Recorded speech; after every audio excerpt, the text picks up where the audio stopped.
Hello everyone, my name is Kashnath Aule and you're watching कानद अवलुक्यास physics channel.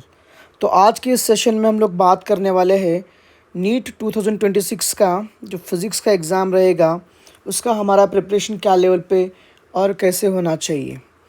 तो आओ विदाउट वेस्टिंग टाइम हम इसके ऊपर बात करते हैं। हमें जहाँ तक फ़िज़िक्स 2026 की बात है, जितने भी चैप्टर्स आते हैं इसको मैंने 3 कैटेगरी में डिवाइड किए गए हैं। पहला जो मेरा कैटेगरी होगा वो होगा मस्ट डू चैप्टर्स। भाई साहब, तुम इन चैप्टर्स के बिना फिज़िक्स एग्ज़ाम लिखने जाओ ही मत। अगर तुमने ये दिए गए चैप्टर्स नहीं किए हैं मतलब तुम्हारा नीट तुम दिमाग से निकाल ही दो। ठीक है, तो आओ बातें करते हैं कौन से चैप्टर्स हमें मस्ट डू है, जहाँ जो चैप्टर्स ईजी भी होंगे और वो हमारे लिए स्कोरिंग का ज़रिया भी रहेंगे। तो सबसे पहले मैं बात करता हूँ क्लास 12 के चैप्टर्स में से। पहला चैप्टर लेता हूँ मैं, dual nature of radiations and matter. Easy है और इसमें से एक सवाल फिक्स आता ही आता है। और दूसरा चैप्टर हम बोलते हैं एटम्स, जैसे कि थोड़ा बहुत केमिस्ट्री का भी यहाँ पे लिंक आता है स्ट्रक्चर ऑफ एटम्स में से, तो ये भी चैप्टर आपके लिए बहुत ईजी हो जाएगा। तीसरी बात करते हैं हम लोग न्यूक्लियाई, यहाँ पे भी थोड़ा बहुत केमिस्ट्री का बैकग्राउंड आता है। फोर्थ है, इजी है, 2 सवाल बनते ही है इसके ऊपर से, यह है सेमीकंडक्टर्स। ठीक है, फिफ्थ चैप्टर हमें करना है क्लास 12 से ही, इलेक्ट्रिक चार्जेस एंड फील्ड्स। उसके अंदर मैंने एक सेकेंड चैप्टर का पार्ट भी जोड़ा है, पोटेंशियल्स बोलकर। ठीक है, तो ये भले 1.5 चैप्टर एनसीईआरटी के हिसाब से, बट मैं इसको ऐड ऑन करके बोल रहा हूँ, ये एक ही तरीके से चलते हैं चैप्टर्स। ठीक है, और कैपेसिटर तो भाई साहब करना ही करना है, बिना कैपेसिटर्स की तुम मत जाओ बेटा। कैपेसिटर इजी है और मतलब एक फिक्स सवाल आता ही आता है हमेशा से ही कैपेसिटर के ऊपर जब हम बात करते हैं, तो कैपेसिटर करना है। Current electricity also very important, 1 से 2 क्वेश्चंस यहाँ पे भी बनते हैं। अल्टरनेटिंग करंट भी ओके, ठीक ठाक चैप्टर है, उतना डिफ़िकल्ट भी नहीं, उतना इजी भी नहीं है, और बच्चे बहुत सारे इसको बोर्ड लेवल पे भी अच्छी तरीके से प्रैक्टिस करते हैं। तो मैंने फर्स्ट लेवल में अल्टरनेटिंग करंट को भी यहाँ पे रखा है। इलेक्ट्रोमैग्नेटिक वेव्स छोटा सा चैप्टर है, 1 सवाल बनता है, तो उसको भी कर लेना है हम लोगों को। ये तो हुआ क्लास 12 के चैप्टर्स। अब हम बात कर रहे हैं कि भाई हमें इजी और स्कोरिंग क्लास 11th में से क्या क्या चैप्टर्स करने पड़ेंगे। तो मेरा फर्स्ट प्रायोरिटी रहेगा यहाँ से यूनिट्स एंड मेजरमेंट। लेकिन एक बात है, जो बहुत सारे बच्चे इसमें क्या करते हैं, ये वाला पार्ट हमेशा मिस कर देते हैं, screw gauge and vernier caliper. मैं बोलता हूँ तुम इसको बिना पढ़े जाओ ही मत। ठीक है, इसमें से कभी कभार 2 सवाल आते हैं, एक तो आता है ये एरर्स के ऊपर और एक दूसरा आता है यहाँ से यूनिट्स एंड मेजरमेंट के ऊपर। तो कंपलसरी आपको ये चैप्टर करना ही करना है, इस चैप्टर को बिल्कुल हल्के में नहीं लेना है। यहाँ से आपको 1 से 2 क्वेश्चंस बन सकते हैं। और हम लोग बात करते हैं कि भाई मोशन इन स्ट्रेट लाइन भी कर लेना है, मैकेनिक्स का पार्ट है। मोशन इन प्लेन भी करना है, लॉज ऑफ मोशन भी करना है, वर्क एनर्जी पावर करना है, ग्रेविटेशन करना है, and mechanical properties of solids. तो बेसिकली मैंने कैटेगरी 1 में जो चैप्टर्स रखे हैं, टोटल रखे मैंने ऑलमोस्ट यहाँ पे 16 चैप्टर्स मैंने बना दिए हैं। तो आप यदि 2026 का फिज़िक्स नीट क्रैक करना चाहते हो तो चिल्लर पार्टी, आप लोगों को इन पूरे चैप्टर्स को एट एनी कॉस्ट करना ही है। बेसिक इतने चैप्टर्स तुम्हारे परफेक्ट होने ही चाहिए। यदि तुमने इतने बेसिक पूरे चैप्टर्स नहीं किए हैं तो आप यहाँ पे टाइम की बर्बादी कर रहे हो। आप बिल्कुल फिज़िक्स में कुछ नहीं कर सकते अगर तुम्हें ये बेसिक चैप्टर्स नहीं आते। तो इजी भी है और ये स्कोरिंग भी 16 चैप्टर्स है ऑलमोस्ट। इसमें से अगर मैं नए नए बोलूँगा तो भी 18 से लेके 19 क्वेश्चंस तो आ ही जाएंगे। तो फर्स्ट प्रायोरिटी इन चैप्टर्स को देना है।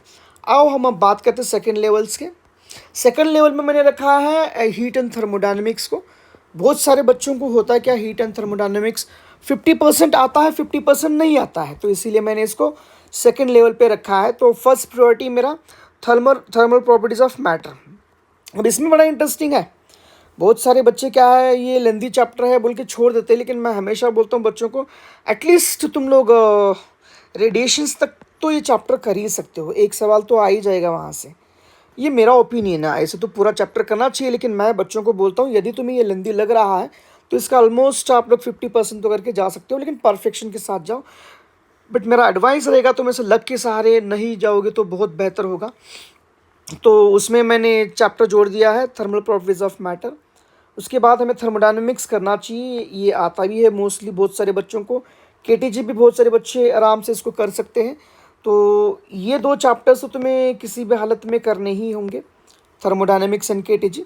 यहाँ पे मैंने मैग्नेटिज्म एंड मैटर को ऐड कर दिया, ये भी उतना कोई ऐसा हाई लेवल का भी चैप्टर नहीं है, इजीली कर सकते हो। यहाँ पे मैंने सेकेंड लेवल पे रख दिया electromagnetic induction and ray optics. भले रे ऑप्टिक्स लेंदी है लेकिन यहाँ पे आप लोग कुछ कर सकते हो।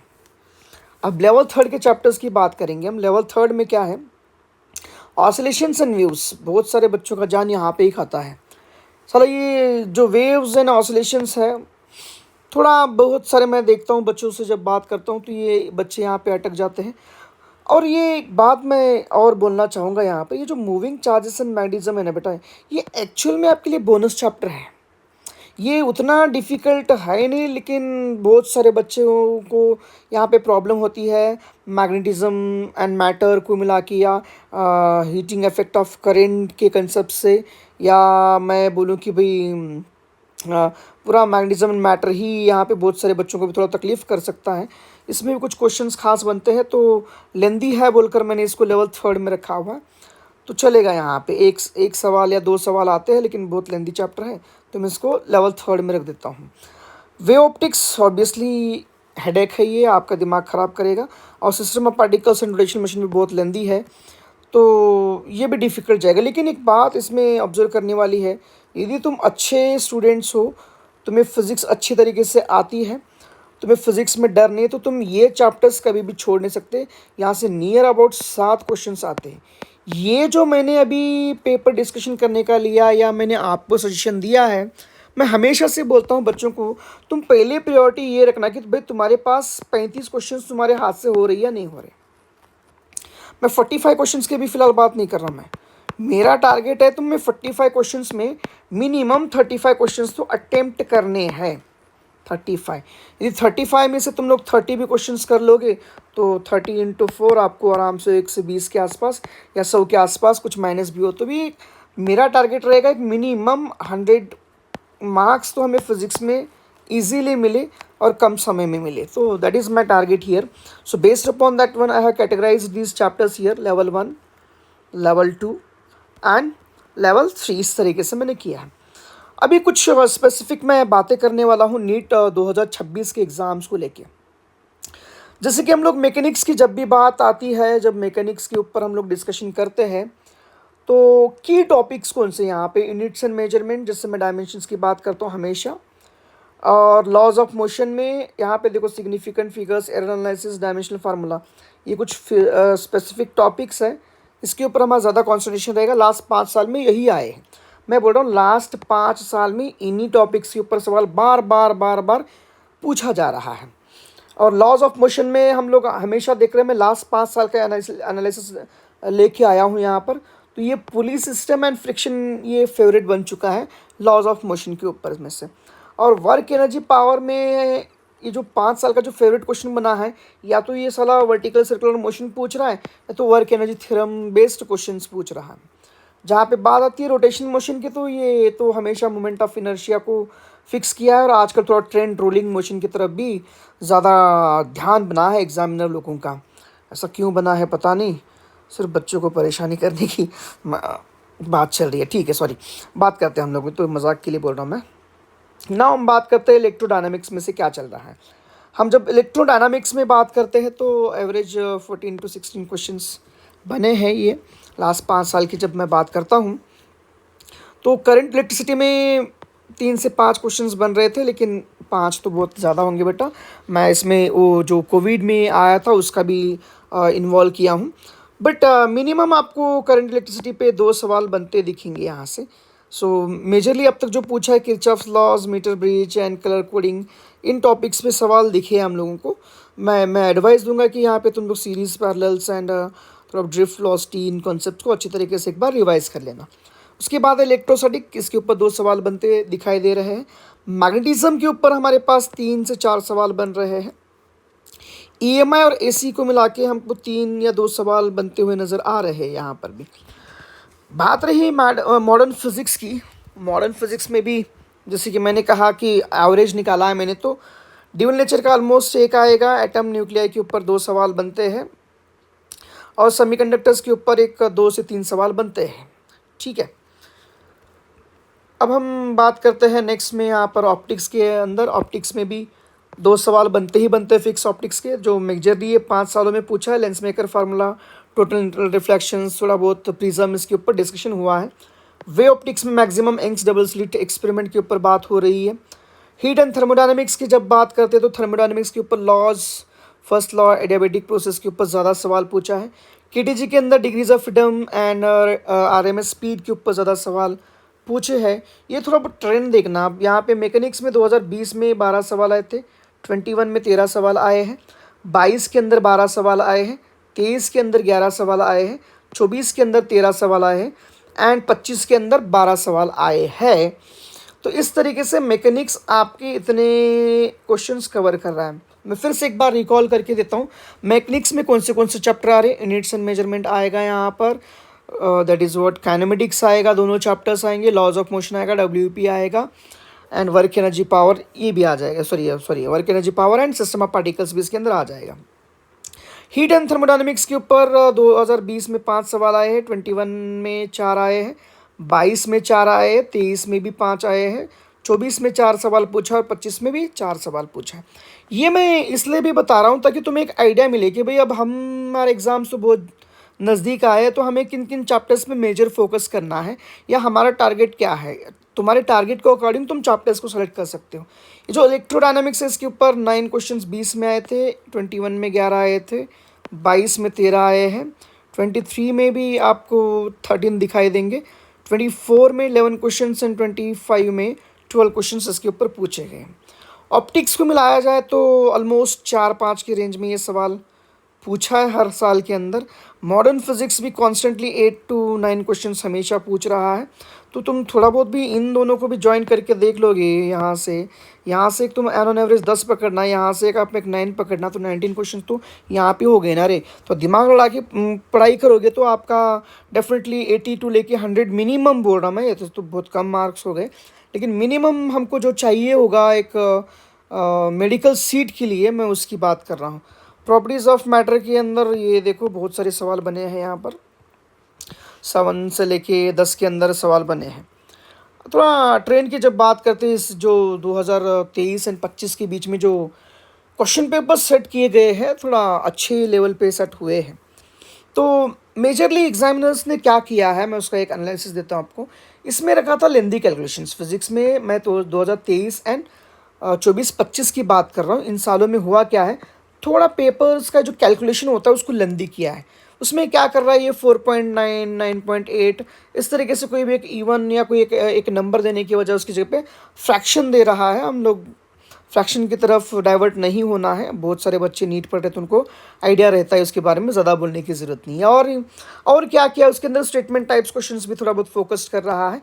बहुत सारे बच्चे जो थियरी को इग्नोर करते हैं तो उनके लिए स्पेशली स्टेटमेंट टाइप क्वेश्चंस भी बना रहा है, क्योंकि आमतौर पे हम लोग फिजिक्स में करते हैं क्या है कि यार मैथमेटिक्स के पीछे भागते हैं, तो मैथमेटिक्स के पीछे भाग रहे तो ये रीजंस एंड असम्पशंस थोड़ा बहुत थ्योरेटिकल बेस्ड होता है, तो आजकल इसका भी ट्रेंड थोड़ा ज़्यादा ही बन गया है।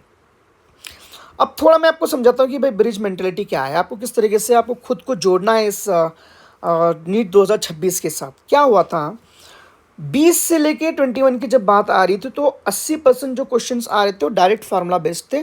कोविड चल रहा था, हम सभी लोग परेशान थे, एग्जामिनर भी आपको परेशान नहीं करना चाहते थे क्योंकि तुम ऑलरेडी परेशान थे। आओ बात करते हैं, फालतू की बात तो हम बहुत करेंगे सर।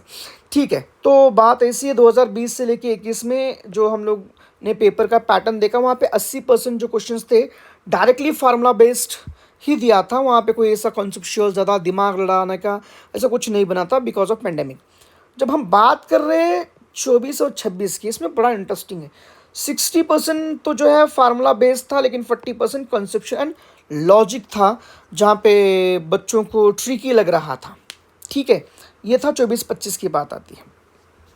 और आजकल जब ये पेपर्स बन रहे हैं एनसीईआरटी के बेस्ड पे बन रहे हैं, तो अभी मैंने लास्ट ईयर जो क्वेश्चन पेपर देखा है, it was belonging to the NCERT topics. मैं बोल रहा हूँ टॉपिक्स, मैं नहीं बोल रहा हूँ कि क्वेश्चंस, मैं बोल रहा हूँ एनसीईआरटी में जो टॉपिक्स दिए गए हैं उसी बेसिस पे बनाए गए हैं। जैसे कि कुछ टॉपिक्स भी है नहीं, तो मैं वो बोलूँ कि that is what in terms of nuclear में जब बात करूँगा मैं, हाफ लाइफ, ये रेडियो एक्टिविटी के ऊपर जो डिलीटेड पोर्शन है उसके ऊपर तो मैंने अभी तक तो सवाल नहीं देखे हैं, तो वो एक ट्रेंड चल रहा है, उसको भी तुम थोड़ा बहुत ध्यान में रखना है। रैशनलाइज जो एनसीईआरटी ने बुक बनाया है उसी बेसिस पे पेपर तो बने हैं। 24 और 25 की बात करते हैं। 2016 मैंने एक ऑब्जर्वेशन किया यहाँ पर। ऐसा मेरा दिल बोलता है कि इस बार पेपर जो बनेगा आपका 2016, 2018 और 2025 इसी के रेंज में बनेगा। 25 मेरे हिसाब से तो सभी लोग बोलते हैं कि 16 का बहुत टफ था, लेकिन 25 का बहुत लेंदी था एक्चुअल में। पेपर वॉज लेंदी इन 25 में। 16 में भी ये नीट का हिस्ट्री का सबसे टफेस्ट पेपर बोला जाता है। तो मैं 16 को एक पकड़ रहा हूँ, 25 को एक पकड़ रहा हूँ, 18 को पकड़ रहा हूँ। मेरा ज़्यादा रुझान 2018 से लेके 16 की तरफ होगा। तो मेरा जो अंदाज़ा है इस बार पेपर इस लेवल का बनना चाहिए। सर लास्ट ईयर भी कुछ लेक्चर ने ऐसे ही बोला था, 2025 में तो फिज़िक्स की नैया पूरी पार ही लगा दी। ये श्रेय जाता है जितने भी प्राइवेट कोचिंग्स वाले हैं, ये श्रेय उन्हीं को जाता है। आप लोग उन्हीं की तारीफ़ कर सकते हो, मतलब हम लोगों की तारीफ़ कर सकते हो, क्योंकि हम लोग ऑनलाइन पे आके बहुत ज़ोर ज़ोर से चिल्ला के बोल रहे थे ये मेरी नोट्स के बाहर का सवाल नहीं आएगा, एनसीईआरटी की इतनी औकात नहीं है। एनसीईआरटी ने सबकी औकात दिखा दी है ना, मतलब एनटीए ने सबकी औकात दिखा दी है। खैर छोड़ो, that is the second part. But definitely बोल रहा हूँ मैं कि पेपर का जो पैटर्न रहेगा 2018 के थोड़ा बहुत ऊपर ही रहेगा, लेकिन नीचे बिल्कुल नहीं रहेगा। So you just go for the 2018, थोड़ा बहुत 16 चेक करना है, 18 चेक करना है एंड 25 चेक करना है। ये हमारा मेजर ब्रिज होगा 2026 के लिए। तो 16 का ट्रेंड क्या था, न्यूमेरिकल वॉज वेरी हेवी। इसमें वेटेज में देखा जाए तो इलेक्ट्रोडायनेमिक्स एंड मैकेनिक्स ज़्यादा पूछा गया था। और 18 में जो हम लोग बात करते हैं, इट वॉज 50% न्यूमेरिकल्स थे इसके अंदर, ठीक है। कैलकुलेशंस भी थे और कॉन्सेप्ट्स भी थे। तो 2018 was very good for the, मैं तो सोचता हूँ कि भाई अगर एनटीए को पेपर निकालना तो 2018 के हिसाब से निकाल लो यार, मतलब हर चीज़ उसके अंदर इन्वॉल्व हो। उसमें जो की टॉपिक्स है मैकेनिक्स, और 1/3 पोर्शन 33% कुछ मैकेनिक्स ने कवर किया था उस टाइम में। 2018 की बात जब आती है, अब 2024 में हम लोग जब बात करते हैं तो थोड़ा बहुत डिफ़िकल्ट लॉजिकल बातें क्वेश्चंस पूछे गए थे। वहाँ पे भी मैथ्स द कॉलम, असर्शंस, इस तरीके से कुछ नए क्वेश्चंस भी ऐड ऑन किए गए थे, ठीक है। और यहाँ पे इजी टू मॉडरेट लेवल का पेपर बनाया गया था। It was good for the students who belongs to the biology stream, उनके लिए अच्छा है। और 2025 में तो बात करने का ही नहीं है साहब, बहुत सारे लोग हाय तौबा कर रहे थे। करने के पीछे का रीज़न भी तुम अच्छी तरीके से जानते ही हो, क्योंकि मैंने पहले ही बोला कि जो कुछ प्राइवेट कोचिंग्स वाले थे, थोड़ा बहुत एनटीए को उनकी औकात बतानी थी, तो ये उनके लिए था। लेकिन हम जैसे गरीब लोगों का एनटीए ने कुछ ख्याल किया नहीं था। चलो कोई बात नहीं, अब बात करते हैं 2025 में जो ट्रेंड चला, ray optics, moving charges and magnetism, ये कुछ चैप्टर्स थे। थोड़ा बहुत इसको ज़्यादा ही हाईलाइट किया गया इस ईयर के पेपर में। और जब हम बात कर रहे हैं यहाँ पर कि नीट 2026 में क्या होने वाला, तो मैं आपको एक ही बात बोलना चाहूँगा। जब नीट 2026 की बात आ ही गई है, अगर तुम प्रिपरेशन कर रहे हो तो फर्स्ट प्रायोरिटी हमारी इन चैप्टर्स के ऊपर होगी, 16 चैप्टर्स के ऊपर। 16 के अंदर बाद में से आप लोगों को इनमें से, ये लेवल 2 और लेवल 3 में से, मेरा तो चॉइस रहेगा कि तुम इस चैप्टर को तो ज़्यादा फोकस दो। Moving charges and magnetism important है, और इसमें भी थोड़ा बहुत क्या है, कुछ बायो सवर्स ला के कुछ एप्लीकेशंस होते हैं। अच्छी तरीके से प्रैक्टिस करोगे तो यहाँ से भी आपको एक आध क्वेश्चंस मिल जाएगा आराम से। सो चॉइस इज़ यूवर्स। मैंने तो यहाँ पे बोल दिया कि लेवल 1 तो इजी है, आप लोग आराम से कर सकते हो। लेवल 2 में आप केटीजी के साथ जा सकते हो, थर्मोडायनामिक्स के साथ जा सकते हो, आपकी मर्ज़ी है। But this is what the level 2 and level 3। So hoping that कि आप का प्रिपरेशन अच्छा चल रहा है। जितना मेरे हिसाब से सही लगा, मैं उतनी बातें आपको बोल दिया हूँ। बाकी आपकी मर्ज़ी, अच्छा पढ़ो, अच्छे मार्क्स लो, and all the best for your NEET 2026 physics examination. Thank you everyone.